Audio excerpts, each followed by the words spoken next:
सिद्धेभ्यः। ओम नमः सिद्धेभ्यः। ओम नमः सिद्धेभ्यः।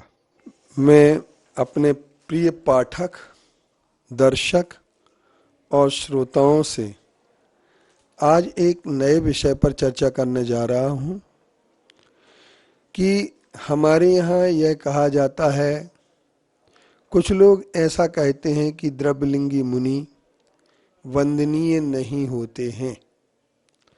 उन लोगों के लिए मैं आगाह कर देना चाहता हूं कि आगम का परिप्रेक्ष्य क्या कहता है कि वंदनीय द्रव्यलिंगी मुनि कौन हैं।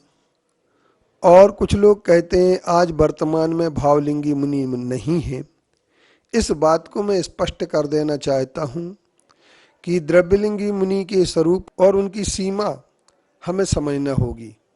मात्र मिथ्या दृष्टि ही होते हैं यह बात नहीं है, क्योंकि सबसे पहले नंबर अगर किसी को द्रव्यलिंगी कहा गया है तो भाव पौण की 48वीं गाथा के अंतर्गत आचार्य कुंद देव ने बड़े स्पष्ट शब्दों में कहा है कि अगर कोई द्रव्यलिंगी होता है सबसे पहले तो वो द्रव्यलिंगी हैं हमारे पूज्य छायक सम्यक दृष्टि बाहुबली।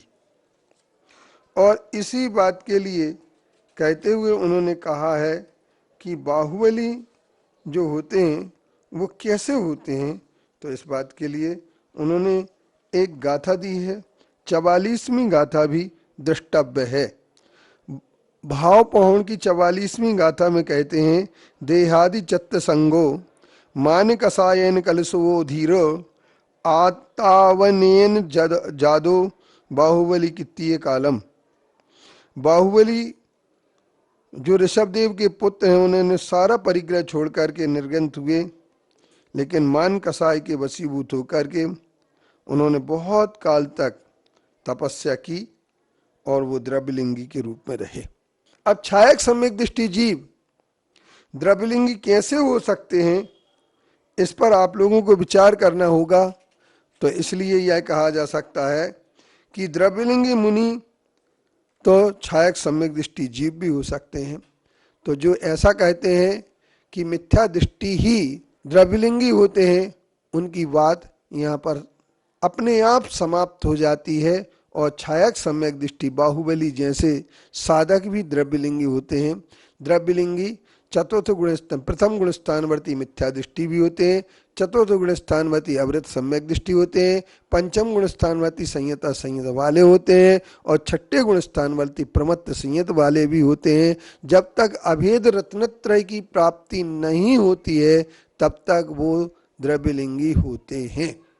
अब हमारे सामने ये बात आती है कि द्रव्यलिंगी वंदनीय है या नहीं है, द्रव्यलिंगी की वंदना करना चाहिए या नहीं करना चाहिए। तो वो कहते हैं आज भी भरे दुस्सम काले धम्मज्जानम हवेई साहस तम अप सहावठिदे नहु मन्नई सोभी अन्नानी।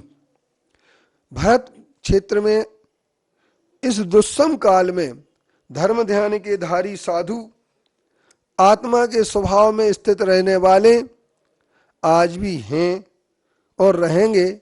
जो इस प्रकार से नहीं मानते हैं वे नियम से मिथ्या दृष्टि होते हैं।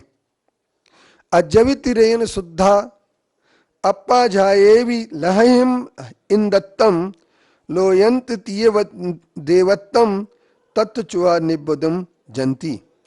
आज भी रत्नत्रय से युक्त शुद्ध आत्मा को ध्यान करने वाले इंद्रत्व को प्राप्त होते हैं अथवा लोकांतिक देव बनते हैं और ऐसे भी वहां से च्युत होकर के निर्वाण को प्राप्त होते हैं, मोक्ष को प्राप्त होते हैं। इस आधार पर हम ये कह सकते हैं कि द्रव्यलिंगी मुनि मात्र है आज, यह धारणा हमें बाहर निकाल देना चाहिए।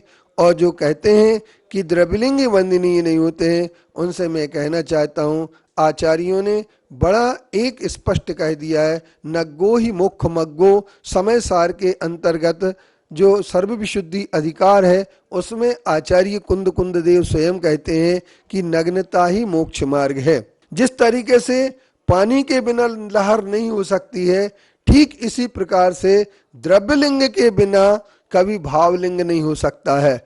चौथी सिद्ध चक्र की पूजन में संत लाल जी, जो कि सिद्ध चक्र के रचयिता हुए हैं, उन्होंने कहा है कि जिस तरीके से गूंगा कभी गान को नहीं भर सकता है, पंगु पहाड़ को नहीं चढ़ सकता है, इसी तरीके से उस जयमाला के अंतर्गत ये कहा गया है कि बिना द्रव्यलिंग के भावलिंग कभी हो नहीं सकता है। इसलिए द्रव्यलिंग होगा तभी भावलिंग होगा। अब द्रव्यलिंग होने के बाद भावलिंग हो अथवा ना हो, लेकिन जिनके भी भावलिंग हैं या जो भी भावलिंगी मुनि हैं, वे उनके द्रव्यलिंग होना सबसे पहले अनिवार्य है। और जो कहीं कहीं एक फोटो लगा है, जिस फोटो को आप पद्म पुराण में देख सकते हैं, जो सोनगढ़ से प्रकाशित है, उस फोटो में कांजी स्वामी के बगल में पिछी कमंडल किसी ने रख दिया है और यह बताया है कि ये भावलिंगी मुनि हैं, जिनके पास संयम का कोई ठिकाना नहीं है, जिनने कभी संयम को देखा भी नहीं है, वे भावलिंगी होने लगे। और जो तपस्या करने वाले मुनि, उनको द्रव्यलिंगी कह करके अपूज्य बताया जाता है। तो यह समझ लेना कि यह उल्टी गंगा बहाई जा रही है कि पूज्य को अपूज्य और अपूज्य को पूज्य बनाने का प्रयास किया जा रहा है। इस प्रयास को हमें समझना होगा और इस षड्यंत्र को समझना होगा कि हमारे पूज्य मुनियों के प्रति जो षड्यंत्र रचा जा रहा है, जिन्हें द्रव्यलिंगी घोषित करके और अपूज्य कहा जा रहा है, उनके बारे में आपको सोचना पड़ेगा। अगली किस्त में हम आपसे फिर मिलेंगे। ओम शांति।